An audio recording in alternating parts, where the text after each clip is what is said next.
In this video, I'll give you my full card predictions for UFC Vegas 87. Let's make some money this week. You know when you're eating Oreos and you dunk it in the milk and it reaches that critical point where the bottom of the Oreo starts to crumble apart? That's what's happening to this card. Only 9 confirmed bouts at the time of recording this. But fewer fights means there's a better chance for us to get a clean sweep, and I have that on deck for you this week. At the top of the card, we have Jairzinho Rozenstruik fighting Shamil Gaziev. This is a fight that's being wasted for the main event. And it's not because it's a bad fight, but it's scheduled to go 5 rounds when these guys are going to fight for 2 rounds at most. We got big power on both sides, and the line is surprisingly close here. I figured it'd be wider given their recent performances, but let's dig in. Jairzinho Rozenstruik is a knockout artist of the highest order. All of his wins in the UFC have been by way of knockout, and when he lands cleanly, he's putting guys down. He's been at this for a very long time. Biggie Boy and his striking go way back like dreadlocks. He has 85 professional kickboxing matches under his belt, several world championships along the way to show for it, and that experience does show itself in MMA. You can see it in how patient he is, how calm he is, how well he throws counter strikes. Now he's got his hands full this week because on the other side, Shamil Gaziev is undefeated. He just ran through Martin Buday in his UFC debut, super aggressive, looking to get guys out of there right away. He's got sneaky fast hands for a guy that big, and once he has you hurt, the follow-up is pure violence. He's our slight favorite here, and honestly, I thought that he was going to be a huge favorite coming into this one. The volatility of heavyweight MMA, the power from Biggie Boy, you could tell that the odds makers are showing respect there, and that's what's keeping the line in check. And I agree, you have to respect the experience, the background, the level of competition, and the power from Rozenstruik, but when you start to peel back the layers a little bit, it really makes you wonder if he's good enough to truly compete against higher level UFC heavyweights. Yes, all of his wins in the UFC again have been by way of knockout, but let's go through the opponents real quick. There's 7 of them. We'll go through them because I think that they all kind of follow the same pattern. The most recent victim of the Biggie Boy power is Chris Daukaus, and Chris Daukaus has no chin, and he is on a 4-fight losing streak where he's been knocked out all 4 times. Augusto Sakai also was on a 4-fight losing streak, all knockout losses. He beat an old Junior Dos Santos whose chin was not really there. Same with Alistair Overeem, who all 8 of his UFC losses, you guessed it, by knockout. Andrei Arlovski definitely passed it in a bad chin. Alan Crowder lost all of his UFC fights by knockout. And lastly, Junior Albini, who went 1-4 in the UFC. So yes, the results have looked good, but when you start to look at the competition that he's beating in the UFC, it's guys that are old and past it. It's guys that probably don't belong in the UFC, or it's guys that are Bob's Burgers characters, no chin. Shamil Gaziev hasn't appeared to have any major holes in his game. He hasn't been slept several times over like a lot of these other guys, and he's not simply going to walk onto a counter strike. And even if he does, he hasn't taken a whole lot of damage. From a technique standpoint, Gaziev likes to move forward. He likes to be rolling downhill. Rozenstruik loves to counter, and he tends to relinquish space to whoever wants it. If you start moving forward on Jairzinho Rozenstruik, he's either going to throw a counter or move back. And I think against a guy like Gaziev, moving backward is a mistake. It doesn't matter how good of a counter striker you are. You start giving him what he wants, he's going to let his hands go, and all it really takes is one. And that patience from Jairzinho Rozenstruik has been a double-edged sword. Yes, it's helped him find the knockout shot. It's also lost him fights. It got him the nickname Frozenstruik not too long ago. So I see him being in some serious trouble here. I think the line is not nearly wide enough. I love Shamil Gaziev to get it done this week. Give me Gaziev by knockout. Next, we're looking at Vitor Petrino and Tyson Pedro. Take the under, please. All of Tyson Pedro's wins have been in the first round. He starts very hot, and if you've watched his channel for a while, you know that I've been a bit critical of him in the past. He had the pretty long layoff, came back, beat Ike Villanueva, Harry Hansucker. Like, this is as worse as it gets in the UFC. And then they give him Modestas Bukauskas, who's supposed to be more of the same. We picked Modestas Bukauskas because we knew we had the guy with the better cardio, somebody who's going to move along the outside, somebody who's tough enough to take that Pedro offense early. Sure enough, that fight goes beyond round 1 and Tyson Pedro falls apart. He's talented, but he's not somebody who's going to fight well from behind, and he's not somebody who's going to give you much after the first 5 minutes. He's a great hammer, but he's a terrible nail. Now, Vitor Petrino is powerful, and early on you would see there's very little finesse to his game. He throws everything with as much power as possible, very explosive, tons of strength. He's winging big punches. You even see in his wrestling technique, he's muscling everything to get these guys to the ground. But he's also an MMA coach's dream. You have a guy who is young, super strong, hits like a truck, can do all the right things, as athletic as they come at this weight class, hasn't been through wars, hasn't had his chin checked a bunch, he's not damaged goods, he's 10-0 at 26 years old, good frame for the division, and I think he's going to be a problem for years. And you can tell he's getting better at a fast rate. Even last time out, he showed much better patience against Modestas Bukauskas. MMA math for you. Bukauskas beats Pedro, Petrino beats Bukauskas, but he ended that fight by landing a clean check left hook that just put him down. He didn't even really need to follow up. The power is real, and while you can say the same thing about Pedro, I think we have the more durable fighter in Petrino. So if they start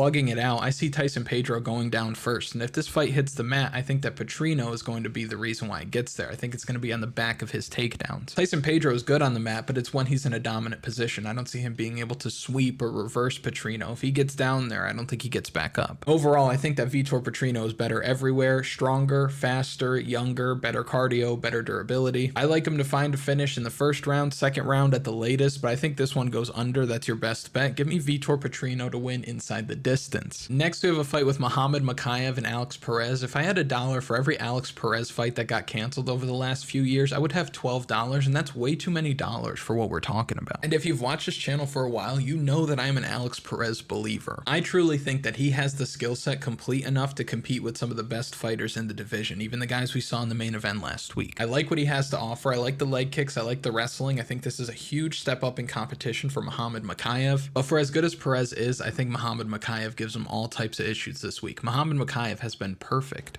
He's never lost during his long amateur career. He's an undefeated pro, 5-0 in the UFC. We saw time and time again guys come into the UFC with undefeated records or close to it, but things happen. Sometimes the record is sus, sometimes they're fighting low-level guys, and they get to the UFC and they look bad. Mokaev is so far from that. This kid is the truth. He's one of the best in the world in the division. He could really fight for the title after this fight. And he's not only the truth because he's had so much success throughout his career, but he's also fought through adversity. Sometimes we see these prospects who aren't really getting tested. Sometimes they're not tested because they're just running through people. Sometimes that's a result of soft matchmaking. Malcolm Gordon had him in tricky spots. He was able to get it done. Jafel Filio nearly ended his career with a knee bar that I promise you anyone else in the world would have tapped to. And outside of that, when you look at his run, Cody Durden has been fantastic in the UFC. Charles Johnson is always game, somebody who's cagey as hell, not a tough fight ever, and he made it look easy. Tim Elliott is a veteran who's seen it all. He beats him no problem. Now, Alex Perez is the best fighter that Mokaev has faced so far. And while I respect the skill set that Perez has, we gotta recognize that he does a lot of things well. Submission defense is not one of them. That submission defense fails him time and time again. Most of his losses are by sub. He gave up chokes in his last 2 fights. I heard that he can't even wear bow ties without tapping. So you gotta think that Mokaev is probably gonna snatch up that choke in a flash the way that he does. 4 of his 5 UFC wins have been by way of submission. On the feet, I give Mokaev the slight edge just because he's gonna be faster. He's gonna hit a bit harder. He's always looking for takedowns as well. I think Perez is gonna be the first one to shoot, however. But when he shoots, he might get guillotined right away. So give me the youth, give me the future of the division, give me the perfect Mokaev to win this fight by submission. Real quick, if you haven't already, like the video, subscribe to the channel. Road to 10K is on. We're closing that gap faster than I thought. And comment something for the algorithm so this gets pushed out to more people. That's how the algorithm works. I don't need to explain it to you. You know how the algorithm works. Next, we have a fight that is just good matchmaking. Put the old heads in there and let's see what happens. And when you check the fight odds, Eryk Anders opened as a -125 favorite. Now he's around -310, maybe even worse. Eryk Anders at -300 in this economy is truly something else. But he should win this fight because he's the better fighter. He's a strong, athletic guy who throughout his career has been super hard to put away, and that'd be the only way I see Jamie Pickett beating him. Jamie Pickett is 2-6 in the UFC. He doesn't do anything particularly well in the octagon. Never finished an opponent in the UFC. Never knocked down an opponent in the UFC. He's got a negative striking differential. He's not a strong grappler either. The only thing I like for Jamie Pickett in this matchup is that he's got the longer arm. So he's going to have that reach advantage. If he can stay on his horse, land a jab, try to outpoint Eryk Anders to a decision, that's possible. Eryk Anders is going to slow down quite a bit. But even with that long reach, it hasn't made much of a difference in any of his other fights. So it's hard for me to believe that it's going to make a difference in this one. Expect Eryk Anders to look a lot stronger in the clinch, probably get a takedown or 2 in this fight, and just grind out a decision win. The pace for this one should be slow from the opening bell all the way to the end. I don't think these guys are going to push a heavy pace. I don't think either guy's going to look to finish the fight either. But after a lot of grappling and cage control and over-under pummeling, things like that, they're going to get tired. But we've seen Eryk Anders fight tired in the UFC basically every time out, so I'm not really worried about him here. I think he fights better tired. I think he gets the win. I think it's going to be on the judges' scorecard. So give me Eryk Anders to win this fight by decision. Next, we have another flyweight banger on tap with Steve Erceg and Matt Schnell. Remember when the UFC said they were getting rid of this division? They wanted to see bigger dudes fight, more finishes, heavier strikes, they said. Frankly, I think that the casual audience just grew tired to see a Demetrius Johnson run through everyone. Now 125 is filled with monsters. And just like we talked about last week, it is the hardest division to get wins in because all of them are so good, except Dennis Bondar. But we have another one here, and on a fight card with so many wide lines, it's really hard to find value, and this fight is not helping the cause. Australia's Steve Erceg, when his career is over, when it's all said and done, he's going to be in that elite chin conversation, that Max Holloway, Drew Dober type conversation. On top of that, he's got a solid skill set. He can constantly throw strikes, win the volume game because he doesn't really need to worry about the power coming back his way. He's constantly looking to get the fight to the mat, so expect him to shoot a lot of takedowns in this fight, and he's probably going to get him because Matt Schnell has bad takedown defense. And the takedown defense on paper is bad because he's comfortable there. I think that Matt Schnell has no problem being taken down because he's fine working off of his back. He's going to throw up submission attempts, triangles, arm bars, but I expect Steve Erceg to stay calm, move well from one position to the other, probably spend a lot of time in side control, maybe even full mount. He's not getting submitted here, and he should be able to control Matt Schnell no problem on the mat and win a decision. And if he can't, then they're just going to strike. And if they strike, it's a pretty open and shut case because you have an exceptional chin on the side of Steve Erceg versus a frankly bad chin on the side of Matt Schnell. He's been cracked too many times, and he was partially beating the allegations for being chinny, but last time out he got dropped twice. Sumaderji was hurting him with everything that he landed with. He's been knocked down several times before, so like most of the other fights in this card, I think that the underdog is really up against it here, covered in every facet of the game. Give me Steve Erceg to win this fight